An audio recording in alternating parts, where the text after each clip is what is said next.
თუ აბიტურიენტი ხარ და 2026 წლის ერთიანულ გამოცდებზე აბარებ ქართულ ენასა და ლიტერატურას, მაშინ ეს ვიდეო შენთვის არის მეტი საინტერესო კონტენტისთვის, გამოიწერე ჩემი არხი. ქართულ ენასა და ლიტერატურის საგამოცდო პროგრამა საგრძნობლად შეიცვალა და ბევრად უფრო ვრცელი გახდა, ვიდრე 2025 წელს იყო.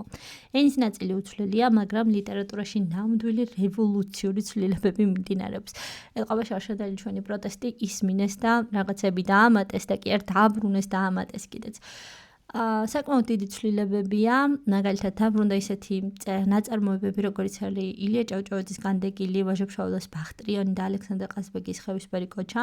ასევე სიაში შევიდნენ ახალი მწერლები, ახალი რა არ იყვნენ აქამდე და დაიმატნენ ალექსანდრე ჭავჭავაძე, ლეო ქიაჩელი თავისი ჰაკი-აზბათი, ძალიან მიყვარს ჰაკი-აზბა იდეაში, მაგრამ ხა თქვენიცით გიყვართ თუ არ გიყვართ და ასევე პოლიკარპე კაკაბაძე ყვარყვარე თუთაბრით. ასევე პაოლო იაშვილის ცნობილი ლექსიც დაიმატა პოეზია. თუ აქამდე სულხან-საბას მხოლოდ ერთი თავი იყო, ახლა კონკრეტული იგავარაკების ცოდნაც სავალდებულოა. ასევე დავით გურამიშვილის დავითიანიდან თითქმის ყველა საკვანძო ეპიზოდი დაიმატა წინა წელთან შედარებით.